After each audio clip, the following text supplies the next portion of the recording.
this is an example for a class. Okay, so the syntax of a class is very simple.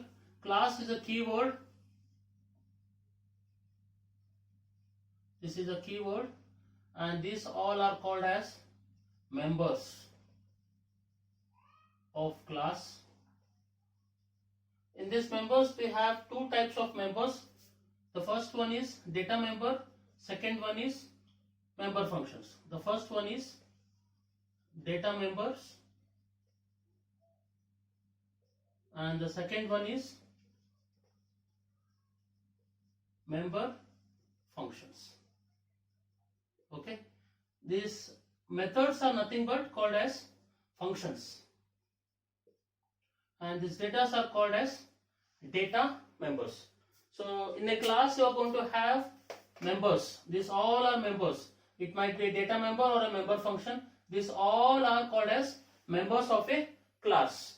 Okay, so that's why we call all together as a members of a class. And when we again divide the class, there are two types of members. One is data member, the second one is member functions. We also call them as methods. So in the previous session, now only we just check that what is a data and the modular programming, and also the members or the methods that are going to be used in the object oriented concepts. So now this is that nothing but the class which consists of data members and member functions. With this syntax, I am going to explain the example as well. So class is a keyword. It should be written as it is. Class name is a user defined name. User defined name. User can give any name. I have given it as a student. Okay, you can give your own names. You can give any of your names. So it should be it should not be a keyword. Rather than keyword, you can give any name here. So class is a keyword that we have to give it. Class name is a user defined name, and public is an access specifier.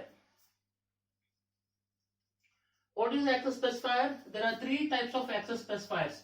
Public,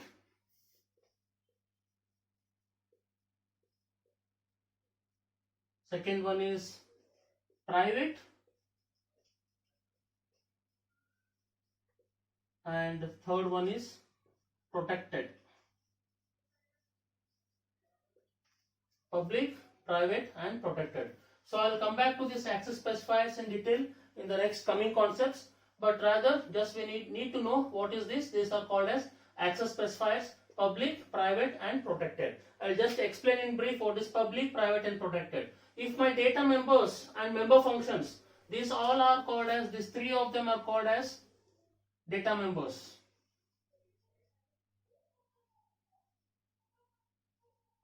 And these two are called as member functions. Member functions. Okay. So how to differentiate between data members and member functions? How are you going to find out this particular class contains so many data and this particular class contains so many member functions? So very simple it is. You can observe here, data is ending without this opening and closing bracket, whereas your member functions will always have this opening and closing bracket. That means member functions, the name itself is telling function. How do you say the particular word or anything is a function? Suppose if I write sum is what? I don't know, right? So if I write int sum, it becomes a variable. If I write this int sum and this function, opening and closing brace, this becomes a name of a function. So to differentiate between data members and member functions, we have to just note this opening and closing brackets. If it has got any opening and closing brackets of this type, what you are seeing here, so this is called as member functions. So now you can say what is data member? How many data members are there? There are 3 data members here. How many member functions are there? 2 member functions are present in this particular example. So the class is always going to start with the keyword class followed by the class name. Class name. And you're going to have opening bracket, access specifier, public. 3 types are there: public, private and protected. So I will tell what is this 3 type now. Before that, you are going to have members of a class. Altogether, this whole thing, combination of member functions and data members and member functions, we call them as members of a class. Okay, so this is the whole members, and within that members there are 3 data members and 2 member functions. Okay, so finally the class is going to be closed with a closing bracket, and note that you are going to end this class with a semicolon. Without semicolon you can't end the class. Okay, now I'll come back to these 3 access specifiers. What is public, what is private, what is protected. You have been learning programming language in C++ last year, so you have done a lot of lab programming also. Okay, so now we found one thing in our normal C++ programming and C++ with OOP, that is object oriented programming, there is a lot of difference. In normal programming, what happens, you are not going to be having any security of your data or your functions like this, data or functions.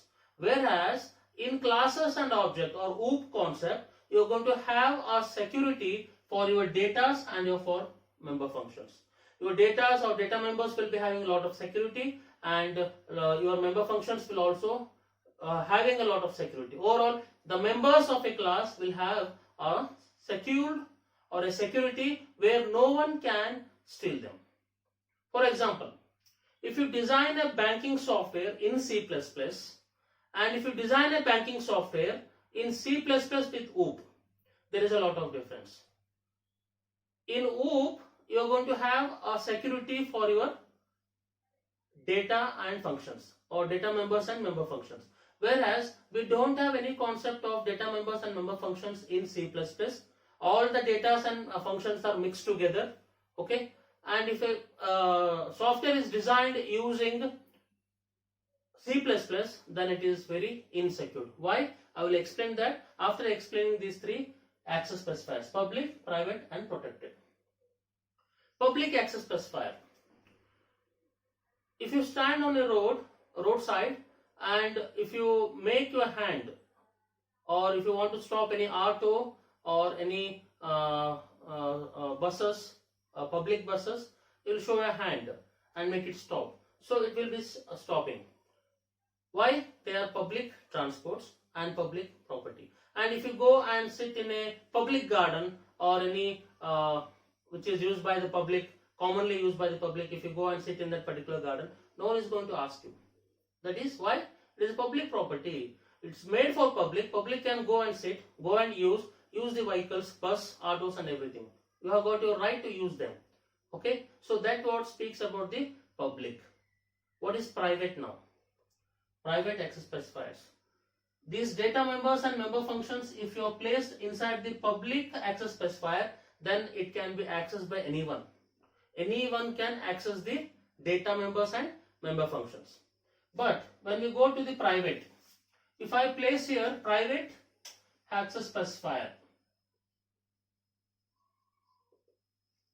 if you go and stand near a roadside and make hand to a car, Mercedes Benz or very higher end cars like BMW and Audi cars, will they stop you and give you a lift? No. Why they don't stop? Very simple, it's their own property. It's not meant for public. But when you make your hand and stop the buses, it will stop because they are public. The same difference is here. Whenever you are going to place the data members and member functions under private access specifiers, that means it can't be accessed by all. Only authorized persons can access it. That BMW car, Audi car or Mercedes Benz car which was going on the roadside, only authorized person is riding inside that or going inside within that, or the persons who are authorized, if they make stop that car, the car is going to be stopping, not for the public. And same thing, if a man is having a very big garden, can he go inside that house and enjoy that garden environment? No. Why? They'll question you. Who are you? Right? They'll kick you out of that garden. Why? Because it's a private one. You don't have any access to go and sit and enjoy it. You don't have any access to stop that car and get inside. Why? Those all are private properties. Understanding? So this is the difference between a public and private. Now, protected, last one. This can be a part of public and part of private. Which all things you can access publicly can be accessed, which can be shareable. Which all things you don't want to give permission for accessing, you can hide it or you can restrict it. That's how this protected is going to work. Now coming back to the banking software. So if you are going to design a banking software with C++ and with OOP concept, there is a lot of difference. In C++, we don't have any security, first point. Why there is no security? Because everything is public only. Your data are freely available, your functions are freely available, anyone can come inside and hack it and access it. Because all are placed as public by default. There is no restriction over that data. So if a banking software is designed using C++, if anyone comes into your bank account and takes all your data, that is your money, will you keep quiet?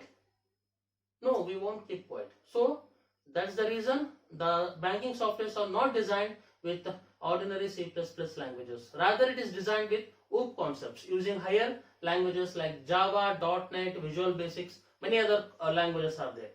So why they have built that banking software with OOP concept? Because OOP gives security for your data. As I explained, the public access specifier and private access specifier, the data needs to be protected. For example, your password needs to be protected, your account number, your access authentications, that is your fingerprint scanner or your retina scanner, anything needs to be authenticated. Those all things will be set up in private.